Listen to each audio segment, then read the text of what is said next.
다 같이 한번 따라하겠습니다. 기도의 창문을 엽시다. 기도의 창문을 엽시다. 뭘 열자고요? 기도의 창문을 엽시다. 예. 여러분, 창문이라고 하는 건 참 중요하죠. 집 안에 창문이 없다고 한번 생각해 보세요. 이곳에 모인 이 장소에도 창문이 없다고 한번 생각해 보세요. 그러면 공기가 유입이 되지 않겠죠? 또 대낮인데도 불구하고 캄캄하겠죠. 그래서 이 창문이라고 하는 것은 빛도 들어올 수 있고요, 밝게 해주죠. 동시에 또 바람도 들어올 수 있게 만들어주는. 그래서 우리가 창문을 연다고 하면 우리 집에서 창문을 열 때 창문 하면은 환기가 된다 그러지 않습니까? 그러죠? 안에 있는 공기, 탁한 공기가 밖으로 빠져나가고 좋은 공기가 유입이 돼가지고, 그래서 방 안의 공기가 이렇게 맑게 되는 것을 우리가 잘 알고 있습니다. 기도의 창문을 연다라고 하는 건 너무너무 중요한 거예요. 우리가 인생을 살다 보면 앞으로 가던 길이 꽉 막혀 있을 때가 있습니다. 그럴 때 우리는 어떻게 해야만 할까라고 하고 고민할 수밖에 없습니다. 오늘 본문은 이처럼 우리 인생의 앞길에 꽉 막혀 있을 때 막혀 있는 길을 어떻게 뚫고 나갈지를 가르치는 귀한 말씀입니다. 본문에 소개되는 메데 바사는 소아시아와 아프리카 북단 그리고 인도까지 다스리는 대제국이었습니다. 그래서 다리오 왕은 이 큰 나라를 잘 다스리기 위해 전국을 120도로 나누었고 각 도마다 귀족의 자녀들로 방백을 세웠습니다. 그리고 120명의 방백들을 위해 3명의 총리를 두어가지고 다스리도록 했습니다. 이 3명의 총리 중에서 다니엘은 유다에서 포로로 잡혀온 사람이었습니다. 그렇지만 다니엘은 워낙 지혜가 출중하였고 그리고 명철하였기 때문에 다른 사람들보다 월등하게 뛰어났기 때문에 다리오 왕은 다니엘을 아주 각별하게 신임했고 모든 총리보다도 더 인정을 해 주었습니다. 그러다 보니 자국의 많은 강요들이 다 다니엘을 치기하게 되었고 다니엘의 비행이나 잘못을 찾아내려고 또한 그를 흠집내려고 혈안이 되어 있었습니다. 그런데 문제는 다니엘이 워낙 철두철미한 사람이었는지라 공적 생활이라든지 사적인 생활에서도 조금도 그에게서 티나 흠을 잡을 만한 것이 없는 사람이었습니다. 그렇기 때문에 다니엘을 시기하던 그 사람들은 어떻게 하면 다니엘을 넘어뜨릴까 고민하게 되고요. 그래서 그 사람들이 회개를 만들게 되는데 마침내 다니엘을 올무에 빠뜨려 그로 하여금 제거하기 위해서 다니엘을 제거하기 위해서 그들이 새로운 없는 법을 만들게 됩니다. 그들은 한 달 동안 다리오 왕 외에는 어떤 신이나 사람에게 절을 한다거나 섬긴다거나 기도를 드리면 그런 자는 사자굴에 던져서 죽인다는 조서를 만들어가지고 다리오 왕으로 하여금 승낙을 받아냅니다. 그래서 다리오 왕은 그 누구도 변개할 수 없는 왕의 조서를 메데와 바사 120도에 내리게 되었습니다. 그런데 이런 상황을 누구보다도 다니엘은 잘 알고 있을 사람입니다. 다니엘은 그럼에도 불구하고 죽음의 위험이 도사리고 있는 상황인데도 불구하고 하나님과 약속한 서원을 지키기 위해서 아무 일도 없다는 듯이 지금까지 해오던 대로 똑같이 하루 3번씩 예루살렘을 향하여 창문을 열어놓고 기도하기를 쉬지 않았습니다.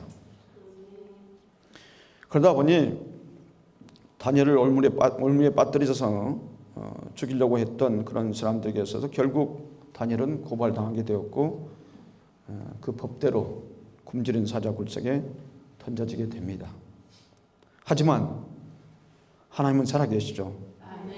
살아계서 역사하시는 전능하신 하나님께서 다니엘을 사자굴에서 지켜주심으로 하나님의 특별하신 보살핌 속에서 죽지 않고 살아나오게 됩니다. 그래서 지금까지 다니엘을 시기하던 또 넘어뜨리려고 했던 사람들은 오히려 그 일로 인해서 굶주린 사자굴 속에 그들이 들어가게 되고 사자밥이 되었습니다. 다니엘은 이 일로 인해서 더욱 다리오 왕의 총애를 받는 사람이 되었습니다. 우리는 이 말씀을 통해 너무 잘 아는 말씀이죠. 이 말씀은요. 이 말씀을 통해서 세상의 모든 문이 다 닫혀 있다 할지라도 영적으로 문이 열려있는 사람은 새로운 살길이 열려진다는 사실을 깨닫게 됩니다. 아멘. 성도 여러분, 어떤 상황과 여건 속에서도 기도의 저를 붙잡고 믿음으로 사는 사람은 반드시 승리한다는 사실을 믿으시기 바랍니다. 아멘. 오늘 본문에서 다니엘은 어떻게 함으로 승리의 문을 열었습니까? 다니엘은 오늘 본문의 말씀 보면 첫 번째로 시험이 닥쳐왔어도 시험에 빠지지 않기 위해서 기도의 창문을 열었습니다. 아멘. 참 그러잖아요. 대부분 사람들은 시험 들면 하던 것을 다 멈춥니다. 그러잖아요. 예, 기도도 그렇게 잘하던 사람도 기도 생활을 멈춰버리고, 예배 생활 잘하던 사람도 예배를 멈추고, 교회를 잘 다니는 사람도 교회를 잘 안 다니고 빠지게 되고요. 그러면서 그 시험에 빠져가지고 낙심하고 좌절하기가 쉽습니다. 자, 그런데 다니엘은 그렇지가 않았습니다. 예수님께서 가르쳐 주신 기도 속에 우리를 시험에 들게 하지 마옵시고 다만 악에서 구하옵소서라고 예수님께서 우리에게 기도하라고 가르쳐 주었습니다. 다니엘은 이처럼 엄청난 시험 앞에 기도의 창문을 닫지 않고 계속해서 열었던 것입니다. 그렇습니다. 사람에게 이처럼 어려운 문제, 시험이 찾아왔을 때 우리 성도들은 믿음으로 대처하는 그런 지혜가 필요한데, 그럴 때 우리 하나님 앞에 또 기도해야 될 줄 믿습니다. 아멘. 기도하다가 지금 다니엘이 시험 든 겁니다. 예, 다시 말하면 기도하는 것을 책잡았거든요. 이것은 그들이 잘못한 거죠. 기도하는 사람을 책잡아가지고 넘어뜨리려고 했던 그 자체가 그들의 큰 실수였습니다. 왜냐하면 기도는 누구하고 하는 겁니까? 하나님께. 예. 그러니까 기도하는 사람을 넘어뜨리려고 했다라고 하는 것은 하나님을 대적한 겁니다. 야고보서 1장 5절의 말씀을 보면 너희 중에 누구든지 지혜가 부족하거든 모든 사람에게 후히 주시고 꾸짖지 아니하시는 하나님께 구하라. 그리하면 주신다라고 말씀합니다. 그러므로 하나님께 기도하는 것이 시험을 이기는 지혜와 능력을 받는 비결이라는 것을 우리는 깨달아야 됩니다.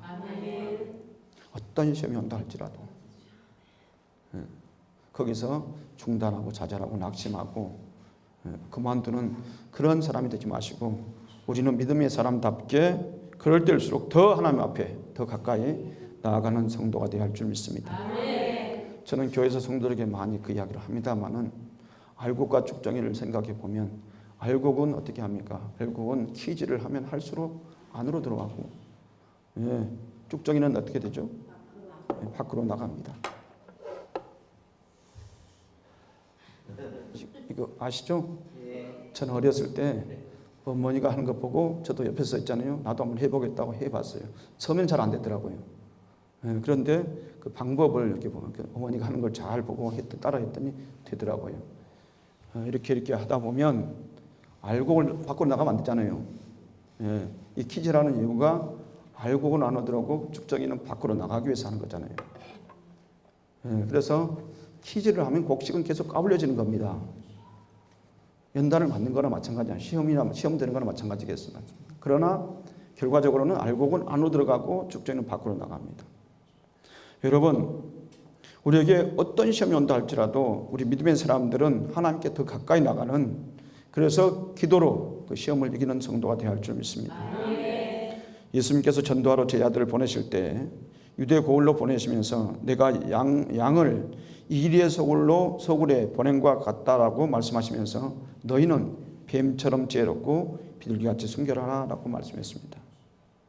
성도 여러분, 우리에게 오는 그런 여러 가지 시험 속에 우리가 그 지혜롭게 그 시험을 극복하는 비결은 우리 방법이 아닌 하나님이 주신 방법으로만 해야 됩니다. 하나님은 인간이 할 수 없는 놀라운 지혜를 갖고 계십니다. 각종 지혜를 갖고 계셔요. 그래서 생각지도 못하는 그런 어려운 문제들 다 풀게 만들어 버립니다. 그러므로 우리는 하나님의 지혜를 얻음으로 말미암아 인간의 수단과 방법이 아닌 하나님의 지혜를 통해서 우리에게 오는 여러 가지 시험을 이겨나가는 지혜로운 성도가 되어야 할 줄 믿습니다. 시험이 닥쳐왔어도 시험에 빠지지 않기 위해서 더 기도하는 기도의 창문을 여는 우리 모두가 되어야 할 줄 믿습니다. 두 번째로 다니엘은 엄청난 시험 앞에서 타협하거나 굽히지 않고 계속 기도의 창문을 열었습니다. 한 달 만이라고 하는 그런 기간을 설정해 놓고 사단이 유혹하는 그 기간이 한 달이라고 하는 기간으로 다니엘을 유혹했던 것입니다. 다니엘을 넘어지게 만든 거예요. 한 달이라고 하는 기간은 굉장히 있잖아요. 다니엘에게 시험 있잖아요. 시험 들 수 있는 그런 기간입니다. 왜냐하면 2달이라든지 아니면 석 달도 아니고 한 달입니다. 1년이 아니에요. 몇 년이 아닙니다. 그 법을 정해놓고 계속해서 앞으로는 절대로 못한다 이게 아니고 한 달입니다. 딱 한 달만.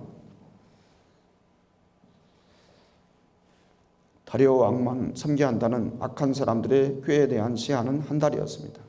그러므로 다니엘은 한 달만 기도를 쉬어도 올무에서 벗어날 수가 있었습니다.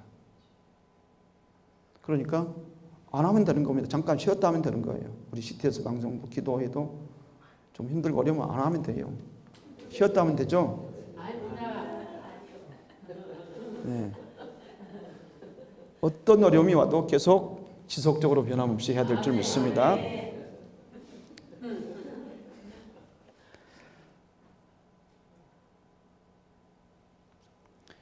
아니면 또 있잖아요. 사람들이 보지 못하겠다. 문 꼭꼭 걸어 잠궈놓고 평상시에는 열어놨지만은 한 달 동안만큼 문을 딱 닫아놓고 안에서 무슨 일 하는지 모르게끔 그렇게 하면서 하나님과 자신만의 관계 속에서 그렇게 기도하면 되잖아요. 그래서 문을 닫아놓고 했으면 좋았을 뻔했는데 그러지도 않았습니다. 문을 잠근 상태에서 기도를 드림으로 사람들로 하여금 보지 못하게 만들고 여전히 해오던 기도를 계속해서 할 수 있었는데도 불구하고 다니엘은 계속해서 창문을 열고 기도를 했던 것입니다. 왜 그랬을까요? 왜 창문을 엽니까? 다니엘이 창문을 열었다고 하는 것은 굉장히 의미가 있잖아요. 네, 우리가 영적인 의미를 생각하기 전에 다니엘은 예루살렘을 향해서 이스라엘 나라를 향해서 자기 민족을 위해서 지금 기도한 거잖아요. 그래서 창문을 열었다고 봅니다. 여러분 다니엘은 인간의 방법과 꾀를 의지하지 않았고 타협하거나 굽히지 않고 계속 해오던 대로 창문을 열어놓고 아무 일도 없다는 듯이 기도를 드렸습니다. 다니엘은 이 세상의 어떤 왕보다도 세상의 부귀영화보다도 하나님을 더 섬겼던 사람입니다. 신앙을 더 중요하게 여겼던 사람입니다. 그렇습니다. 참 신앙은 이 같은 시험과 연단의 과정을 통해서 더욱 그 진가가 나타나게 된다는 것을 우리는 믿을 수가 있습니다. 우리에게 어떤 환난이나 시험이 온다 할지라도 믿음으로 나가게 되면 반드시 승리하는 날이 올 줄 믿습니다. 시편 50편 15절에 환난 날에 내게 부르짖으라. 내가 너를 건지리니 내가 나를 영화롭게 하리라고 말씀하고 있습니다. 우리는 앞길을 예측할 수 없는 내일을 예측할 수 없는 그런 삶을 우리는 살아가고 있는 사람들입니다. 누가 우리 앞길을 예측할 수 있습니까? 아까 오는 가운데서도 우리 권사님이 어젯밤에 교통사고 난 걸 이야기하더라고요. 안타깝게도 음주운전 하신 분이 무단횡단을 하신 분 2사람을 치어가지고 2사람 그 자리에서 돌아가셨다고 하더라고요. 그런데 더 안타까운 이야기를 들어보니 운전하신 그분이 대리운전을 하신 분이 오셔가지고 대리운전을 한다고 오셨는데 그분을 보내버렸다는 거예요. 보내면서 내가 하겠다고 술 먹은 상태에서. 그래서 대리운전만 시켰어도 그런 일이 없었지 않겠습니까? 근데 그걸 어떻게 알아요? 예측할 수 없잖아요. 그런 사고를 미리 알 수만 있었다면 몇 분 후에 있을 일을 그걸 알 수만 있었다면 그런 불행한 일은 없었겠죠. 여러분 우리는 앞을 잘 모르는 사람들입니다. 하나님께서 하나님의 방법으로 우리에게 있어서 우리에게 지혜를 주시기도 하지만은 또한 이럴 때 우리는 하나님께 기도하는 것이 너무너무 중요합니다. 어떤 순간이 온다 할지라도 타협하거나 굽히지 않고 계속 기도의 창문을 여는 저와 여러분이 되어야 할 줄 믿습니다. 오히려 캄캄할 때, 힘들 때, 어려울 때 그럴 때 하나님의 능력이 우리에게 더 그 능력을 우리가 의지할 수도 있지만은 하나님의 능력이 우리에게 그만큼 크다는 사실을 우리가 알게 되는 것입니다. 세 번째로 다니엘은 믿음을 지키기 위해서 기도의 창문을 열었습니다. 군인은 싸우다 죽어야지 명예롭게 되는 것이 도망가 버리면 안 되잖아요. 군인이 전쟁을 하다 도망치면 그거는 군인으로서의 그 사명을 잘 감당하는 사람이 아니라고 볼 수 있습니다. 우리 믿는 사람들은 하나님의 군대입니다. 이스라엘 백성들이 출애굽을 했을 때 성경 말씀을 보게 되면 이스라엘 백성들을 가리켜서 하나님의 군대라고 그랬습니다. 여러분, 우리는 군사로 모집된 영혼 구원을 위해서 군사로 모집된 영적인 싸움을 위해서 군사로 모집된 군인인 줄 믿습니다. 그래서 우리도 사도 바울처럼 죽을 것을 각오하고 명예롭게 우리의 믿음을 지키면서 영적 싸움을 해 나가야 됩니다. 그럴 때 포로로 잡히는 수많은 영혼들을 우리가 구원할 수 있습니다. 마귀의 권세를 깨쳐버리고 그들 구원해야 되지 않겠습니까? CTS 방송도 사실은 이런 일을 위해서 지금 하나님께서 이렇게 귀하게 쓰임 받도록 하는 그런 기관을 세워주신 줄 믿습니다. 성도 여러분, 마찬가지로 군인들과 마찬가지로 도망가다 죽는 군인은 얼마나 불명예스럽습니까? 그러나 군인이 싸우다가 전쟁에서 죽게 되면 명예로운 군인이 되지 않겠습니까? 마찬가지로 우리도 믿음 지키다가 죽어야 됩니다. 그래야만이 천국 가고 그래야만이 하나님 앞에 나갈 수 있지 않겠습니까? 믿음 버리고 살다가 죽어가지고 지옥 가면 안 됩니다. 절대로 그래서는 안 되는 거죠. 다니엘은 일사각오로 하나님을 따라서 하나님 뜻을 따라서 살기로 작정한 사람이었기 때문에 선택의 기로에서 하나님 편을 선택했고 믿음을 선택한 것입니다. 하나님은 죽으면 죽으리라 라고 믿음을 지키는 성도에게는 반드시 생명의 길, 축복의 길을 열어주십니다. 다니엘은 생명의 주관자 대신 하나님께 모든 것을 맡겼습니다. 여러분, 기도가 그렇습니다. 기도는 하나님께 모든 것을 맡긴다는 성도의 믿음의 행동이요 표현인 것입니다. 잘 아는 우리가 저는 성경 말씀 에스더서를 보게 되면 에스더가 왕 앞에 나갈 때 그랬잖아요. 뭐라 그랬습니까? 죽으면 죽으리라 각오하고 왕 앞에 나갔을 때 오히려 왕은 에스더의 소원을 들어주었고 유다 백성들이 죽음의 길에서 생명의 길로 나아가게 된 줄 믿습니다. 세계적인 부흥사였던 빌리그레암 목사님은 기도는 아침에는 열쇠가 되고 저녁에는 자물쇠가 된다고 했습니다. 그렇습니다. 기도는 하늘 보좌를 움직이는 힘이 있습니다. 세상에 무엇이 하늘 보좌를 움직일 수 있겠습니까? 무엇이 하나님의 능력을 얻게 받을 수 있게 할 수 있겠냐 말이에요. 오직 기도입니다. 세상에 그 어떤 것도 하늘 보좌를 움직일 수 있는 것은 없습니다. 그리고 하나님의 그 능력을 뭘로 받겠습니까? 세상에 어떤 사람이 어떤 지혜와 능력으로 안 됩니다. 그런데 기도하면 부족해도 연약해도 모자라도 기도하면 전지전능하신 하나님의 능력을 힘입을 수 있는 줄 믿습니다. 하나님은 히스기야의 기도를 들어주셨고 다니엘의 기도를 들어주셨습니다. 에스더의 기도를 들어주셨고 다윗의 기도도 들어주셨습니다. 그러므로 우리 모두는 기도의 창문을 활짝 여는 성도들이 할 줄 믿습니다. 아까 서두에 말씀드렸습니다. 창문은 빛이 들어오는 통로요 바람이 들어오는 통로입니다. 기도의 창문을 열면 하나님의 구원의 빛이 하나님의 능력의 바람이 우리에게 들어온다는 사실을 믿으시기 바랍니다. 여러분, 성령이 있잖아요. 우리가 사도행전 2장을 보게 되면은 성령이 임할 때 그 모습을 볼 수가 있습니다. 성령이 어떻게 임했습니까? 강하고 급한 바람같이. 믿으십니까? 기도할 때, 기도의 창문을 열 때 그곳에 하나님의 놀라운 능력이 성령의 강한 역사가 나타날 줄 믿습니다. 이제 말씀 마치려고 합니다. 계시록 5장 8절의 말씀 보면 그 두루마리를 취하심에 네 생물과 24장로들이 그 어린 양 앞에 엎드려 각각 금고와 향이 가득한 금 대접을 가졌으니 이 향은 성도들의 기도라라고 그렇게 말씀하고 있습니다. 여러분이 드리는 그 기도가, 오늘 이 자리에서 드리는 기도가 하나님 앞에 상달되는 아름다운 귀한 향기가 될 줄 믿습니다. 얼마나 귀하면 금 향로였잖아요. 향이 가득한 금 대접에다가 그곳에다가 금 대접에다가 우리의 기도를 담겠습니까? 하나님 드려지고 올라간다 그렇게 말씀하고 있습니다. 그러한 귀한 기도 오늘 드릴 때 하나님께서 영광 받으시고 우리 CTS 전남 방송을 통해서 하나님께서 이루고자 하는 그 뜻이 이루어지기를 주의 이름으로 축원합니다. 아멘. 성령의